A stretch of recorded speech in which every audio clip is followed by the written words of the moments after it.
and he was publicly executed. I want to make that clear. Charlie Kirk was publicly executed before the world. And as we are all searching for answers, the ones that are being supplied to us are not making a lot of sense. And some people, I would say, are speaking too much, are speaking on behalf of other people. Rumors are exploding tonight that Vice President J.D. Vance is secretly entangled in an affair with Erika Kirk, the widow of his late friend and conservative icon Charlie Kirk. What started as whispers after one emotional embrace on stage has turned into a political earthquake, shaking the foundations of a movement built on faith and loyalty. Candace Owens, once an ally to both, now says that what looks like passion may actually be the cover for something far darker, a betrayal that began long before the cameras rolled, and one that Charlie Kirk himself may have predicted before his final moments on stage. The story begins in April 2018. Charlie Kirk, then the rising face of Turning Point USA, sent a message to Owens that would look almost prophetic years later. He compared himself to Moses, saying he might not live to see the end of the revolution he'd started. Owens revealed those texts this year, days before the 7th anniversary of his passing, reading aloud the line that froze millions of listeners. "If I tell you the true prophecy, I know in my gut it's really sad, but I hope it's wrong." 7 years later, on September 10th, 2025, Kirk was gunned down during a campus event at Utah Valley University in front of more than 3,000 students. A suspect, 22-year-old Tyler Robinson, was charged almost immediately, but Owens insists that what happened that night wasn't random violence. It was foreseen. We've seen the messages. Whenever the authority says something and not prod any further, we can't allow that to happen here. I won't allow that to happen here, because this something terrible has traumatized the world, okay? And I feel as though when it comes to this, the media, the government, the talking heads, everyone is confusing us about what actually took place with Charlie. We've heard the recordings. What unsettled everyone was the precision of Kirk's words and the eerie timing of his passing. It wasn't the language of fear, it was the language of certainty. He told Owens he dreamed about it all the time. Now, with those texts public, the context looks chilling. Owens says Kirk believed his life was part of a pattern, something spiritual, something planned. He'd written, "Since the beginning of TPUSA, I knew in my gut I might get wiped out at any time." When he was struck down mid-speech, under a banner that read, "Prove me wrong," Owens claimed it proved him right. That's the foundation of what she calls the prophecy. But the fallout didn't stop with his passing. It spread into every relationship tied to his legacy. Because now, Owens says, the same people who claimed to honor Kirk are burying the questions he wanted asked. And no name looms larger in that accusation than J.D. Vance. When Vice President Vance appeared on stage with Erika Kirk, the widow of his late friend, at a Turning Point event in Oxford, Mississippi on October 29th, it was supposed to be a show of unity. Instead, it became the spark that blew the movement apart. Erika, emotional but poised, told the crowd she saw similarities between her husband and Vance. Cameras caught their embrace, longer than expected, her hand in his hair, his on her waist. The image flooded the internet within hours. To some, it was compassion. To others, it was betrayal. Let's talk about the Candace Owens of it all. Okay. I love her, and I really do feel like there's potentially truth to what she's saying. What do you think? Is there something nefarious? We've watched the footage. It's not explicit, but it's loaded. The kind of moment that politics can't survive if the timing is wrong. And for Owens, the timing was everything. Less than an hour after clips began trending, she went live, accusing unnamed insiders of mocking loyalty and weaponizing faith. Her words hit like gunfire. She didn't show her evidence, but she didn't need to. Her tone told the story. "Faith without honesty is just politics," she tweeted later that night. That post alone was shared hundreds of thousands of times. The conservative establishment scrambled. Vance stayed silent. Erika issued no statement. But Owens was just getting started. She claimed that what happened in Oxford wasn't spontaneous. It was a distraction. That while everyone was dissecting body language, the real story was being buried. According to her, the controversy over the hug diverted attention from a new lead about Kirk's final moments, the actions of his chief of staff, Mikey McCoy. For information, to research, and to investigate, and nothing is making sense. Now, it could not be making sense because we've not arrived at the conclusion. The FBI, I will say, has recently come out and said they're looking for another person. Good, because what we have so far obviously cannot be it. I feel In her podcast, Owens played slowed down footage of McCoy taken seconds after the shooting. he appears to raise his phone to his ear instantly, without dialing. To Owens, that detail was impossible to ignore. He puts his phone to his ear and begins a conversation, she said, insisting he hadn't had time to call anyone. McCoy later claimed he'd phoned Erika, then his father, Pastor Robert McCoy, but the timing never added up cleanly. And as Owens hinted, it wasn't just the timing. It was who might have been on the other end of that line. Insiders from Turning Point USA insist that Owens is chasing shadows, that grief has turned to paranoia. But others whispered that too many people close to Kirk left the scene quickly that night, and that the organization closed ranks before police could even finish interviews. What we do know is that McCoy resigned quietly weeks later. No public explanation, no farewell statement. Just gone. By the time Vance and Erika shared that stage in Mississippi, Owens had already been frozen out of the inner circle. She wasn't invited to speak at Kirk's memorial alongside President Trump and Vance. She claimed on her show that pressure came down from the top to keep her silent. And she didn't take that lightly. For her, the hug was the final insult, a public performance masking a private betrayal. You told your children that Charlie was going on a work trip with Jesus. Are they still asking, where's Daddy? Yes, my daughter continues to ask, but it's really sweet because I keep explaining to her a few things. And I said, if ever you want to talk to Daddy, you just look up to the sky and start talking to him. He can hear you. He's always in Robert. The reaction online split the conservative world in half. Loyalists called Owens unhinged, accusing her of exploiting grief for views.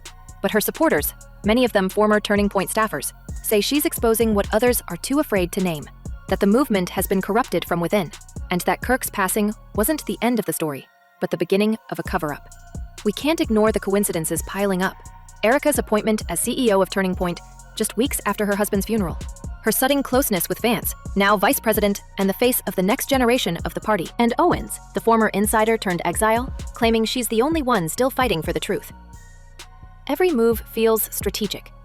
Every silence suspicious.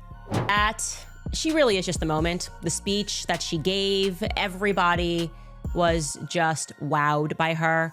I felt my energy personally, like last night going into that, I was effectively like soaring in the air above the convention center, like a dragon above, waiting for Erika to just be like, fire. And I was just gonna come down and swoop in out of nowhere. All the politicians, all the fake people, everyone was just gonna be in that moment. While official channels focus on the upcoming trial of Tyler Robinson, Owens keeps pointing back to the unanswered question. How did Kirk know? And why do the people who claim to honor him seem determined to silence the woman carrying his words? She's promised to release what they don't want you to see, but hasn't said when. Each day of silence only deepens the tension. As the internet obsesses over a hug, Owens is circling something far darker. She's hinted that she's connected dots between McCoy's phone call, Kirk's prophetic texts, and a pattern of communications inside Turning Point that vanished after September 10th. Screenshots, backups, deleted threads, nothing proven, but everything possible. And for once, the establishment can't dismiss her as noise, because the footage exists, and the timing is undeniable. Now the whispers are turning into questions. Did Vance's rise depend on keeping certain truths buried? Did Erika's new role come with conditions? And if Owens really has the evidence she claims, how far will the movement go to stop her?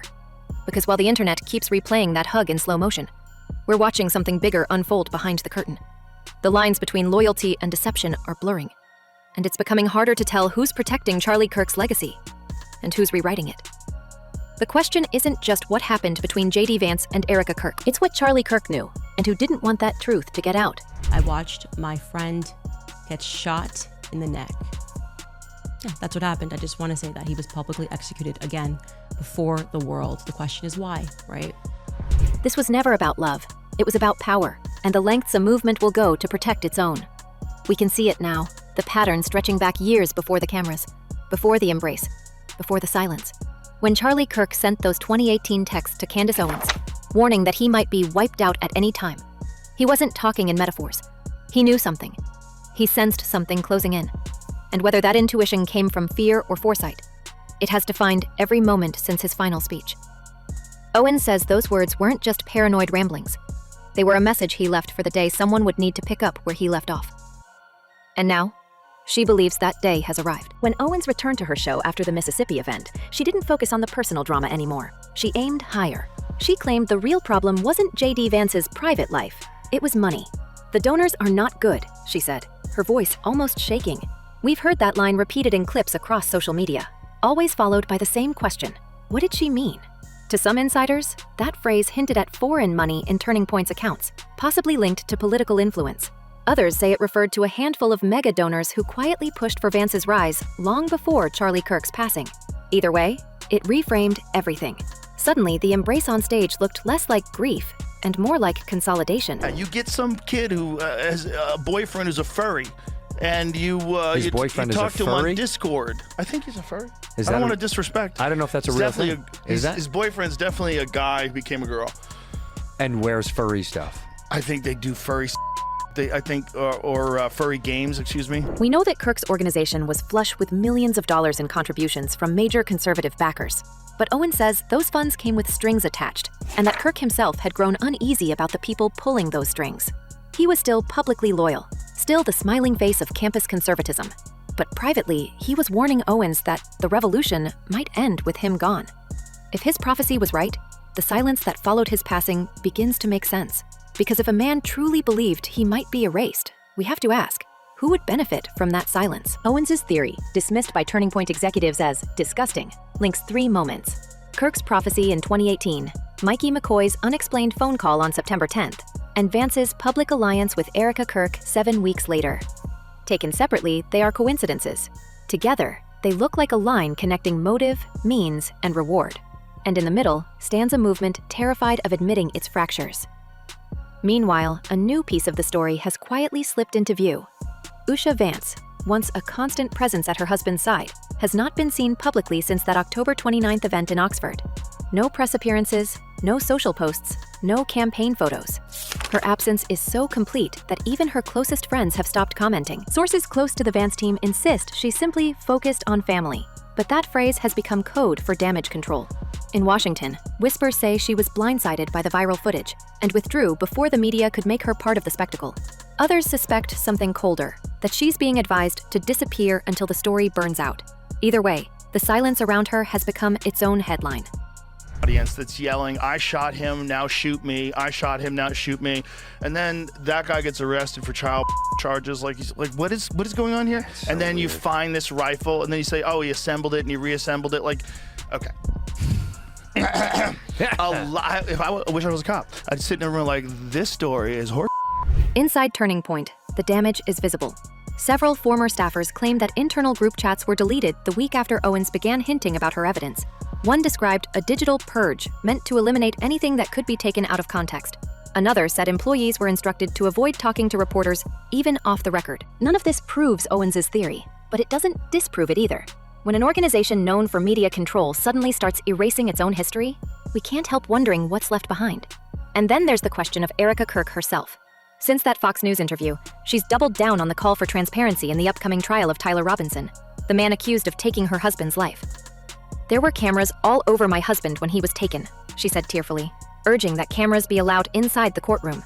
But some find that line ironic, given how little she's said about the questions surrounding her own new position. Because transparency, as Owens points out, doesn't seem to extend to Turning Point's finances, or to the alliances forming in its upper ranks. Owens's critics call her obsessive, even unstable, but her followers see her as the last voice unafraid to speak.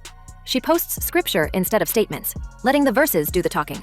Her last message, "Everything done in darkness will be brought to light," wasn't subtle. It was a warning. The same verse has appeared on her profiles before major exposés, usually right before she drops evidence that reshapes the narrative. So far, nothing has been released, but if history is any guide, the quiet before her storm tends to be short-lived. You don't have to shoot a lot. So I could do it tomorrow. If you're no, but you are experienced. If it's someone that's never shot, could they do it?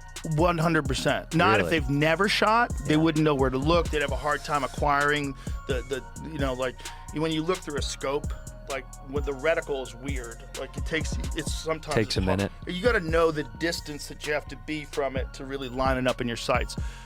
But you could get a guy like my friend Andy Stumpf, who was a sniper in the SEALs. You could get him, and he could show you how to. We can't overlook the optics of timing. Every public moment since Kirk's passing has somehow advanced J.D. Vance's image. From the memorial where he stood beside Erika, to the Turning Point event that showcased them as dear friends. Each stage has pulled focus from questions about what happened on September 10th. When Owens asked why Crimson wasn't invited to that memorial, She said it plainly. They want me silenced because I won't stop asking who benefits. Her words landed like a threat. And within hours, the story shifted again. From personal betrayal to institutional fear. Insiders describe private chaos in conservative circles, donors calling lawyers, campaign strategists pleading for calm, and Erika Kirk allegedly being advised to avoid any further public affection toward Vance. Yet, behind the official smiles, there's panic. Because if Owens releases anything substantial, financial records, deleted messages, or the mysterious footage she's hinted about, it could shatter the entire network that built both men's careers. We've seen this before in politics. When loyalty becomes liability, people vanish, documents vanish, and narratives change overnight. Owens's accusations have also drawn new attention from outside investigators. While no law enforcement agency has commented, a source close to federal oversight confirmed that financial disclosures from Turning Point are being reviewed for inconsistencies. The same source says it's routine. But routine reviews don't usually follow televised allegations of corruption tied to a political figure now sitting in the vice president's chair.